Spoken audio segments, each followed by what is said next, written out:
Como ya sabéis, la Segunda Guerra Mundial fue el conflicto más sangriento de la historia. Y de este habitualmente nos quedamos con los nombres de grandes generales que hoy en día se suelen calificar como legendarios. Ya sabéis, entre muchos nombres tenemos el de Patton, Rommel, MacArthur, Hideki Tojo o por supuesto el nombre que nos ocupa hoy, Bernard Montgomery.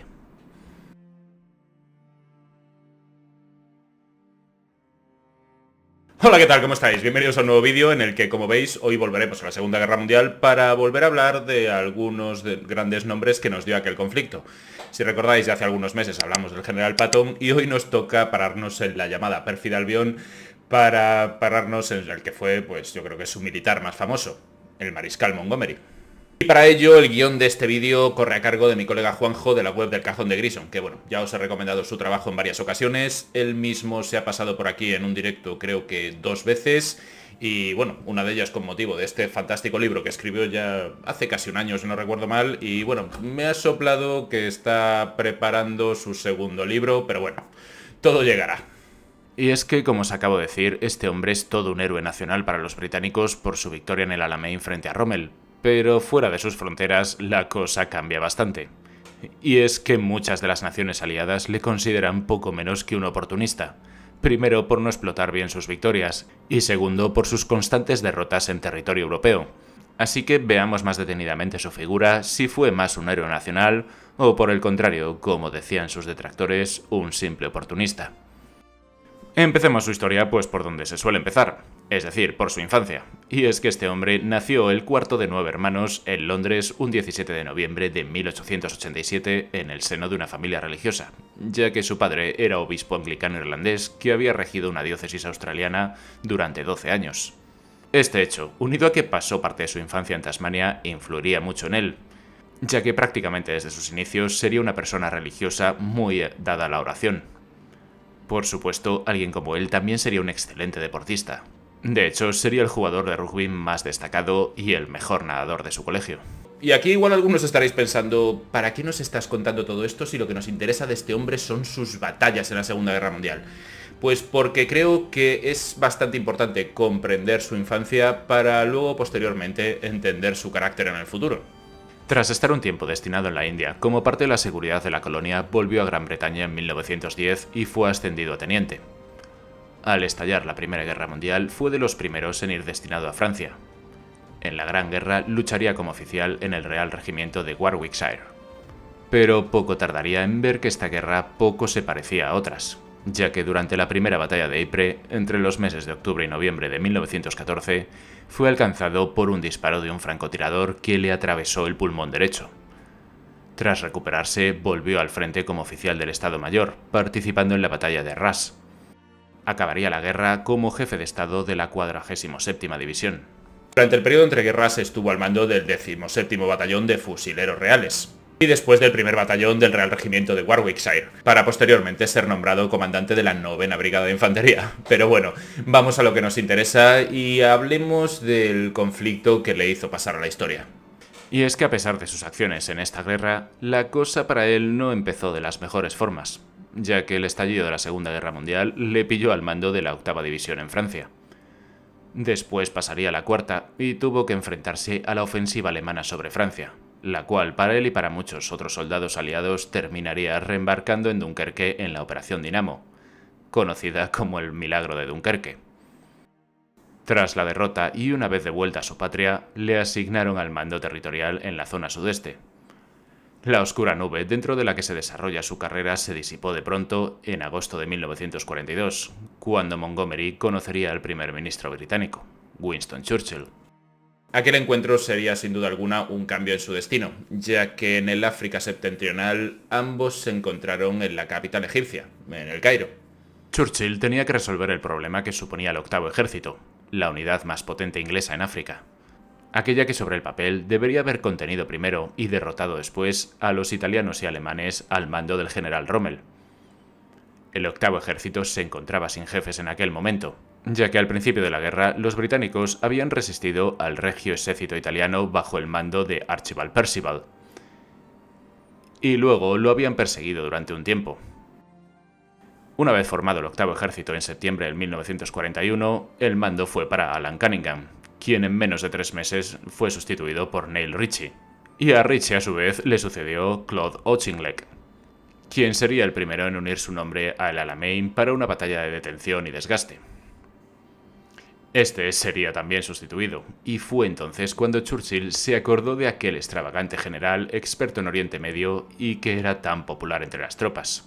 El primer ministro se jugaba una carta arriesgada que permitiría al general Bernard Montgomery tener la gran ocasión de su vida. Y él sabría sacarle mucho provecho. Monty, como era cariñosamente apodado, aunque también le llamaban el general espartano, llegaría con el octavo ejército con una gran responsabilidad. Las labores eran las de reorganizar a todas las unidades y prácticamente rearmarlas, estimularlas y sobre todo levantar su moral, ya que por entonces estaba en horas muy pero que muy bajas. Y también, y fundamental, era el inventar una nueva estrategia que pudiese dar un golpe definitivo al enemigo y así poder terminar con esa serie de avances y retiradas según las estaciones del año. Y por supuesto debía vencer al que era el mejor hombre de los alemanes en el campo de batalla, Rommel, y acabar por fin con el mito del zorro del desierto. Debía eliminar del norte de África a alemanes e italianos, hacer desaparecer ese frente y permitir de ese modo el traslado a otros lugares de las tropas británicas allí destacadas. Montgomery empezó por hacerse conocer entre sus nuevas tropas. Aunque riguroso con la aplicación de la disciplina, visitaba todas las unidades y hablaba con los soldados, y no dejaba de llamarles la atención y ser motivo de guasa. Su vestimenta era de lo más atípica para alguien de su rango, ya que vestía una especie de guerrera camisa por fuera del pantalón, una gran boina negra australiana, zapatos de paisano y un curioso tabardo nunca visto antes en el desierto, con capucha, botones de madera y cordones retorcidos que hacían de ojales.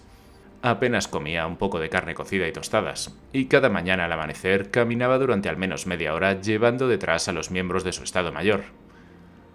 Muchas veces dormía bajo las estrellas al aire libre, sobre un catre de campaña. De carácter seco y nervioso, tenía una gran resistencia física.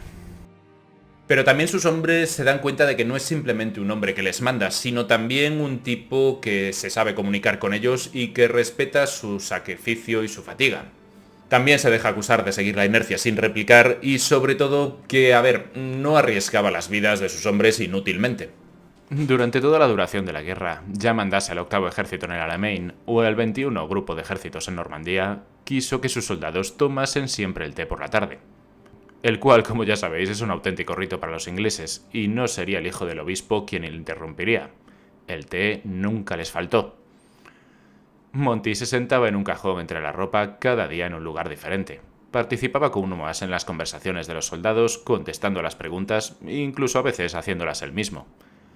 Pasaba así como una media hora, como si estuviese en cualquier rincón de la vieja Inglaterra, compartiendo pensamientos y preocupaciones comunes a las de cualquier persona corriente. Posteriormente, el general se levantaba y se iba, sin saludos ni taconazos ni ninguna parafernalia, y así continuaba unido a sus soldados con un lazo de confianza mutua que ninguna de las molestias que les podía ocasionar sería capaz de romper.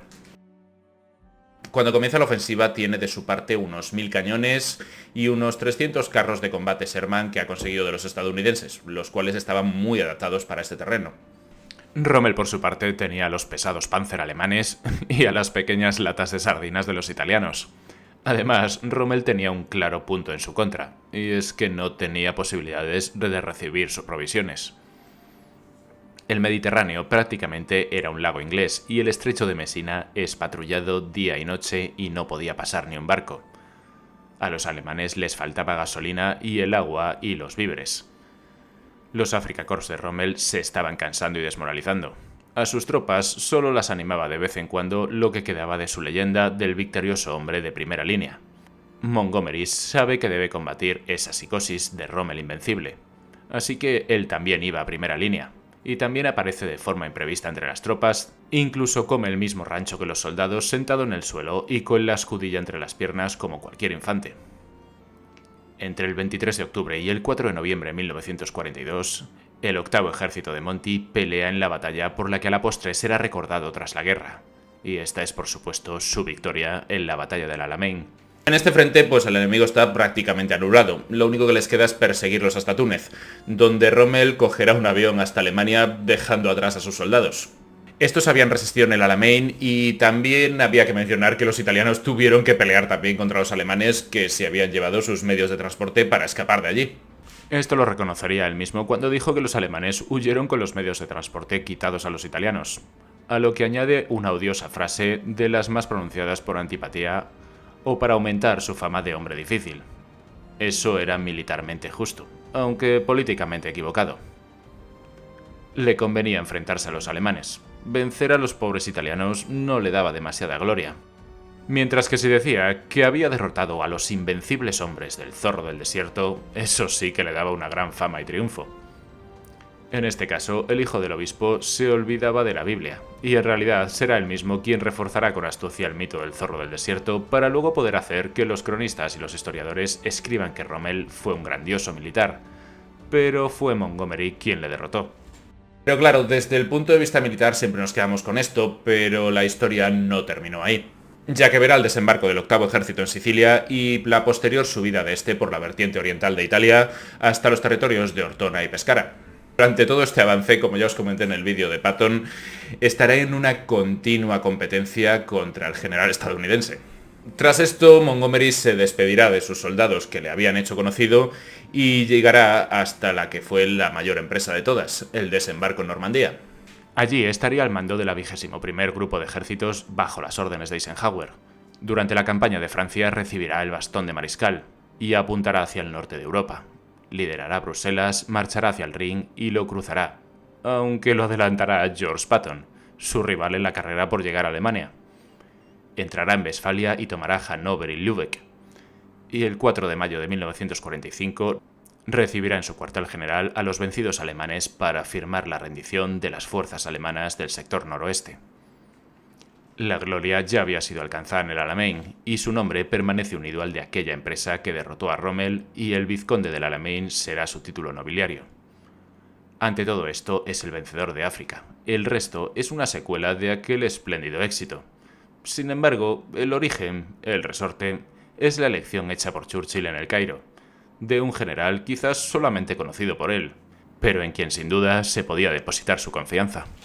Y hasta aquí hemos contado sus buenas acciones militares durante el conflicto, pero no todas fueron buenas, ya que él fue el responsable de la operación Market Garden y sobre todo, como era muy soberbio y muy terco, fue quien convencería a Eisenhower de tal operación.